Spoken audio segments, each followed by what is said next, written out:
All right, hi guys, Cambrian here, and I just finished watching Mando season 3, latest episode, The Foundling. Really good. That was a really good episode. Nicely paced, in depth for without in depth in the good way.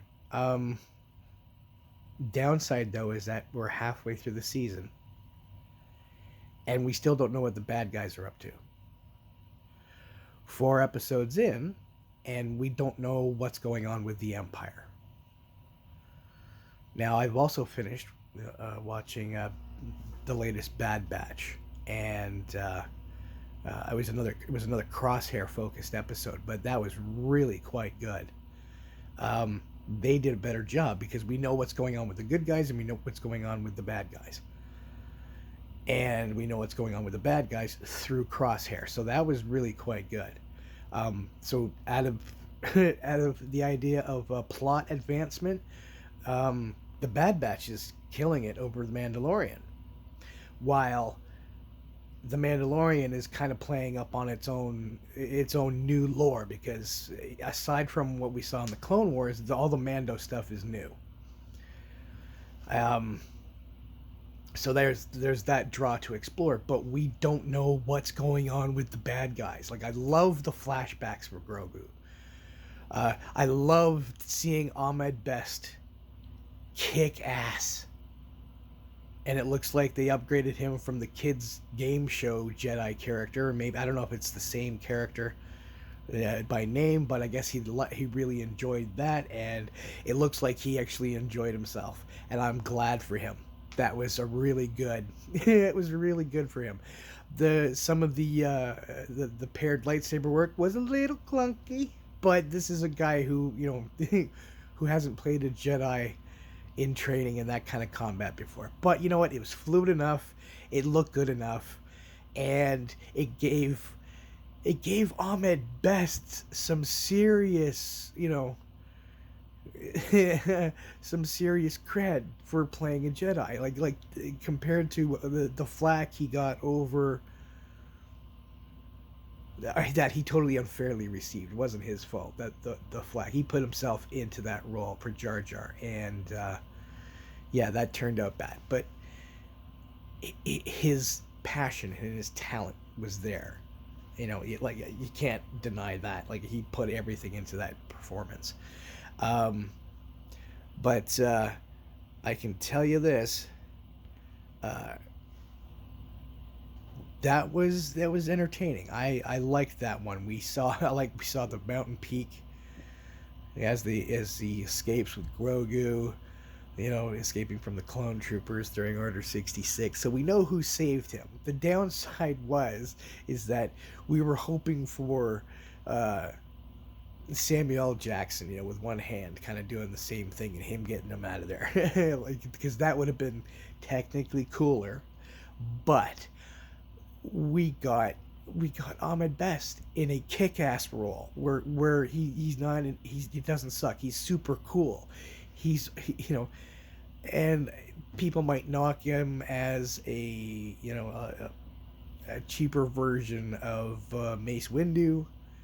It kind of plays upon that expectation. Maybe makes tad fun of it. Who knows? I'm not gonna say it makes fun of it. Really, it's just I can kind of see how some people might criticize that.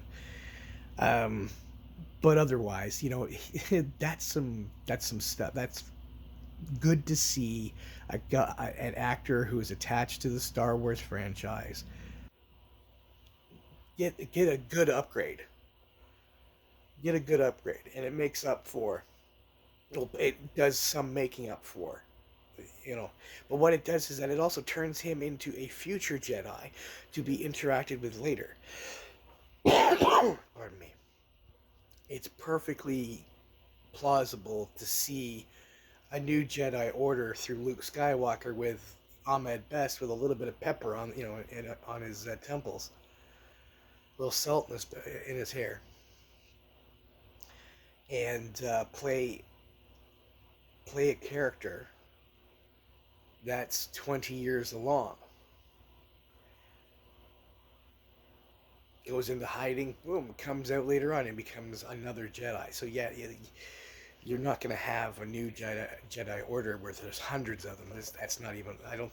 That wouldn't be good for the overall plot. So I think if you're going to do anything out of the math, let's see. They're supposed to be during the height of the Old Republic, so just before Order 66. There were approximately 10,000 Jedi in active service, and that's not including Padawans.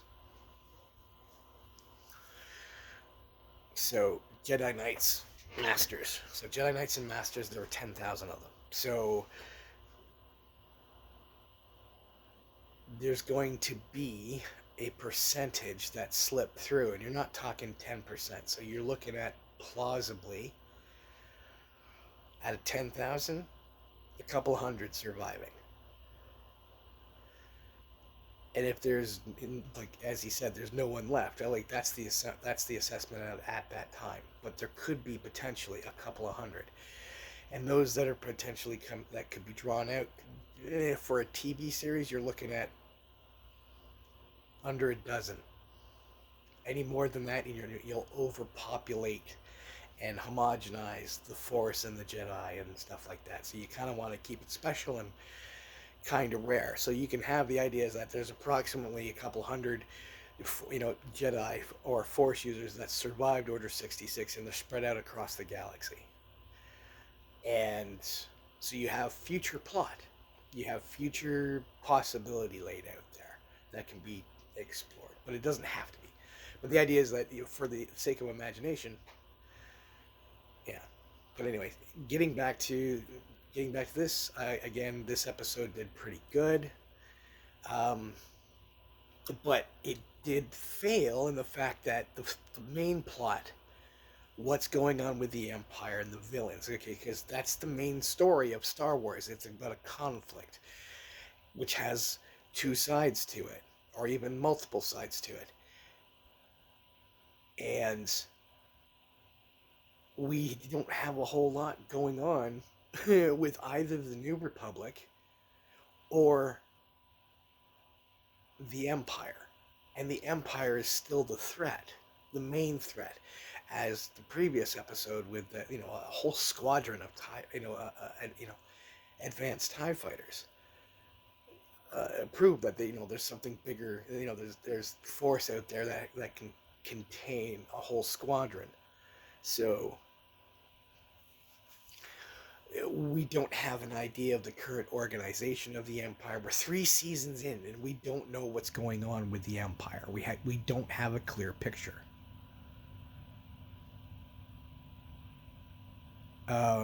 This many seasons into the original EU materials, we knew what the Empire was up to, like the remnants of the Empire. We knew what was up with them right away and continuously, because we go to see what was happening on that side of the story. And the beautiful thing is that back end, the formula was you could see the advancement of the plot line with the bad guys, but they keep their secrets and reveal them so that it wasn't spoiled for the audience. But we still kept up with them. We knew what they were doing incrementally. Preparing or going to do this or going to do that. Or they'd show up and be doing something, and we'd have to kind of decipher what it is the bad guys were doing.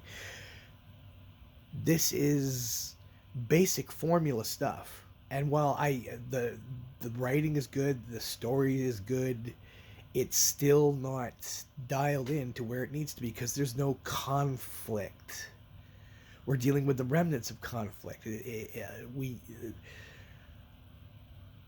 The Empire's trying to re-exert itself, so it has to re-exert itself. And they're the main bad guy villains in this, and we've got a subplot with pirates that are going to show up in Skeleton Crew, and I don't mind that, really, but we're not paying off with the time invested for the advancement of the story. And without, what the villains are doing or having them present is a serious hit.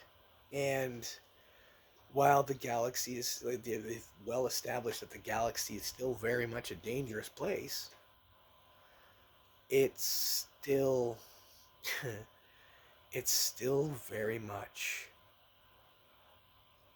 directionless. We don't have anything happening at the moment that lives up to the title at the top of the series name of Star Wars. There's all levels of conflicts. One of the threats of when you defeat an empire, its remnants can still take over again.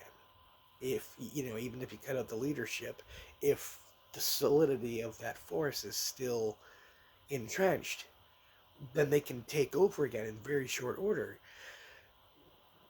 re-exert control. But we know that the New Republic is in control. So what is the remnant up to? This has to be answered. Like, if you're going to introduce those space pirates, that should have been saved for Skeleton Crew, because by just having the word skeleton in there and having pirates, you don't need characters going "ar" and "avast" to elicit a pirate mentality. As soon as you label the character as pirates, you know that they're brigands, you know that they raid other ships and blah blah, do what pirates do. You just don't need them saying the lines, because otherwise you blur and destroy the suspension of disbelief and segregating the two for their own uniqueness. Earth pirates, classic Earth pirates, in entertainment, they say "ar" and "avast" and things like that, but not Star Wars pirates. Shouldn't even say anything of the sort. They're just badasses. Okay, a collection of thugs and bad guys. Just be that. With a captain who obviously leads to a certain, he has to have some quality to him to have gotten, what amounts to a custom Star Destroyer. So, yeah. Again, this was a good episode for what it was. The downside is that we're halfway through the season. We waited two years, 2 to 3 years for this. Pretty much 3 years. Like, yeah, it was like 2 years and a couple of months. But when you're into the third year, we're a quarter of the way into the third year. You've waited 3 years, essentially. So, uh, economy of time needs to be economy of time and a plot priority needs to be a thing. Now, I have a level of forgiveness for the Mandalorian, where it's kind of a bit of it's not so much a bit of a pass as a point to take into consideration that this entire season it will be a victim of circumstances. And it'll be the victim of circumstances for all the behind the scenes stuff. So the whole sabotage that Kathleen Kennedy caused is going to ripple. It's not like just one splash and everything's broken. It's a rippling effect, and that's a rippling domino effect, and that's what's happened here. So I think that's why we're heavy into the Mando lore, because that's pretty easy to set up and explore. To as far as story writing is concerned, which is probably why that's a heavy focus here. But what we see is Mando again on his King Arthur story arc, the reluctant king, and he's building his round table. The downside, this is 2 episodes in a row where he's not the focus. 3 if you count being saved. So while it's great to see the expansion into these other characters, Bo-Katan getting the more coverage, live action stuff was great. I didn't get the feeling that they're doing the boss girl thing to overshadow Mando. I think it's just a case of there's a bit of a lack of focus, and that kind of happens when you're doing in depth into characters, but this is stuff that should have happened in the first 2 episodes. Episode 1 needed to be a banger, and it had elements of that with the space croc and that, but we still have nothing going on with the Empire. And what we did is supporting characters that aren't all that interesting.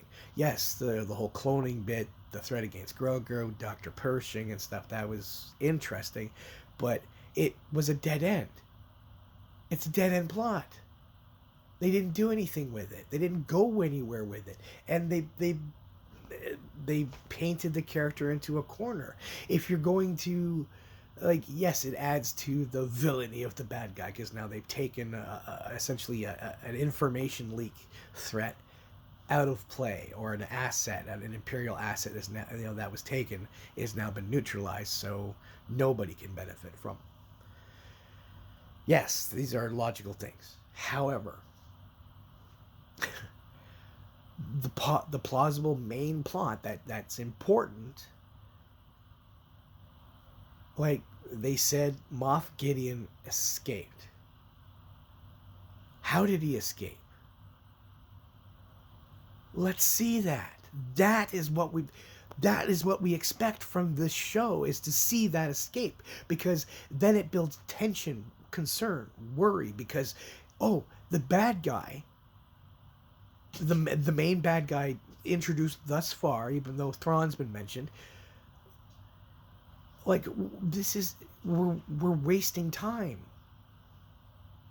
is what it's boiled down to. I'm trying to rationalize these decisions, but the idea is we're wasting time.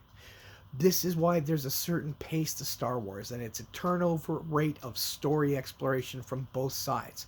And you're always going to have more from the hero than you are from the villain. But when you get the villain stuff, it has to be quality, it has to be efficient, and it has to do its bits. This is why I really like the Bad Batch episode, because through Crosshair, like, we only got a little bit of the Bad Batch team itself, but through Crosshair, we have the bad guy. This Mad Doctor is our seasoned villain for the Bad Batch.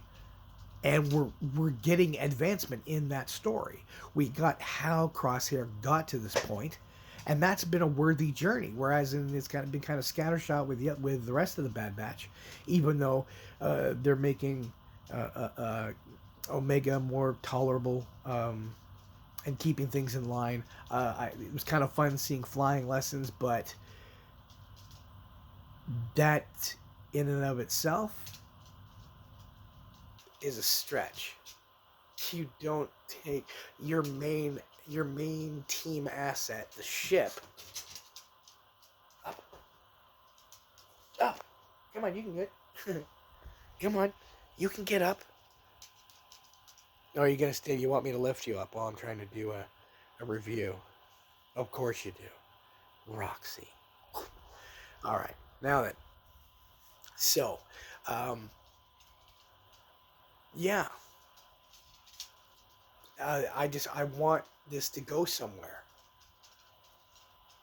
What amounts to 2.5 hours so far, maybe 3 in total runtime, and we haven't gotten more than a movie length, and we haven't gotten anywhere. The story hasn't advanced. You've got 8 episodes.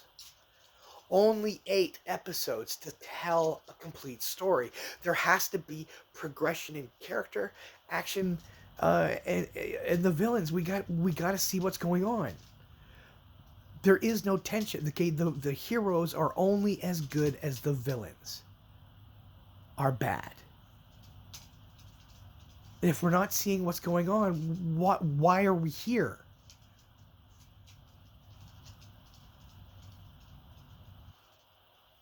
Why are we here? Why am I watching? This should not be a question I am asking. But now I am. And I really want this show to succeed. Exactly, Tanner. All right, buddy. Now, okay, guys, I'm going to wrap it up there. Otherwise, I'm just going to start rambling and kind of repeating myself, which I've probably done once or twice already.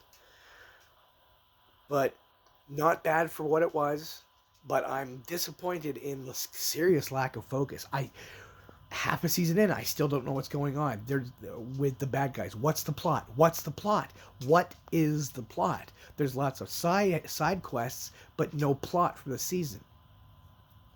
There has to be a plot for the season. Come on, guys. Saturday morning cartoons did this better. Transformers, G.I. Joe, He-Man back in 1980 did this as regular a thing as ever. And before that, Filmation even did Tarzan, for crying out loud. And while they did a villain of the episode kind of thing, or a problem of the episode kind of thing, they were consistent with it. And they had character progression. Hell, go back even further. The old animated Hercules with that centaur Newton who was always annoying as hell. Hey, Herc. Oh. That had some character progression and it had a couple of villains aside from the returning one, but you always knew what they were doing. When they showed up, they had a plan. It was back and forth, and then the hero had to solve the day. That's what this is. This is Saturday morning cartoons waiting to bloody happen. And the Bad Batch is the only one who's kind of sticking with the plot. It goes from sticking to the Bad Batch goes from sticking to the plot to going a little too far afield. And they've got the same number of episodes, or maybe a couple more per season. So they got a little more leeway. If that's, I have to take a look. If it's not, then yeah. I think already they've exceeded the number. They've well exceeded the number of episodes already. It's just of the Mandalorian. It's just like, come on. The bigger budget should have the bigger brain, and the bigger brain should be able to plot this shit out a lot better than it is. So I am a little disappointed. All right, guys, 20 minutes of me yapping. I think that's enough. So, guys, Lucasfilm, stop wasting time. You got to dial this in more. There has to be a focus. There has to be a goal. There has to be a threat.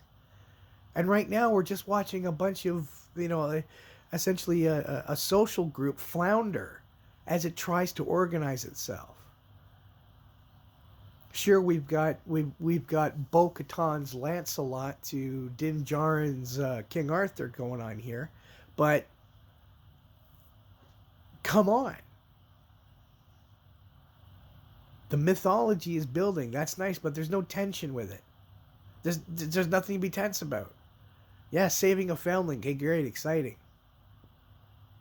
Seeing what was going on with Grogu, that was a bit of a tense thing, but we've had peaks at that for 3 seasons now. We should be moving on. Why isn't he talking yet? Okay, he should be in the old kids say the darndest things phase. And we're not. We need to get there.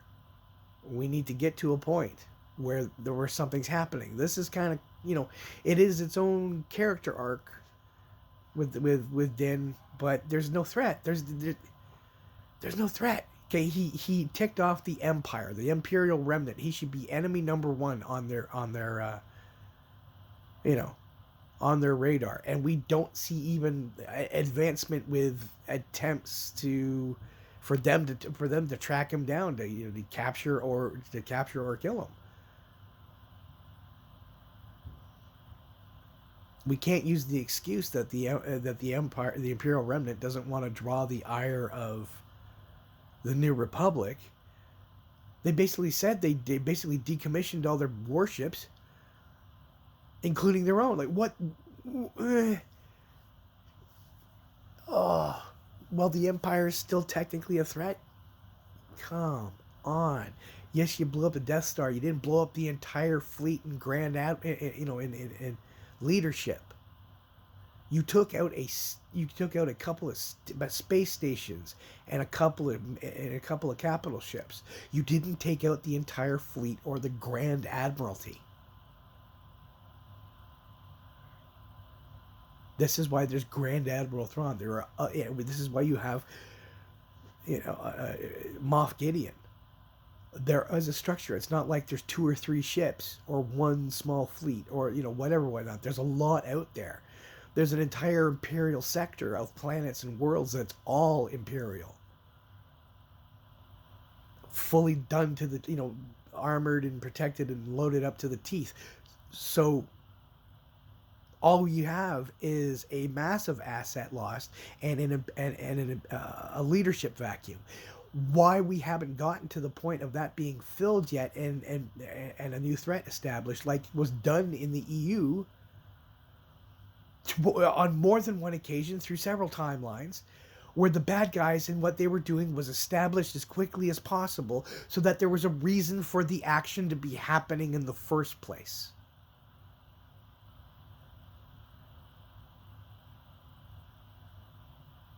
That's not happening here.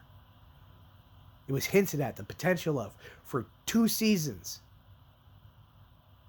And now nothing except a really decent advanced tie fight. All right, guys. Game Brain out. See you later.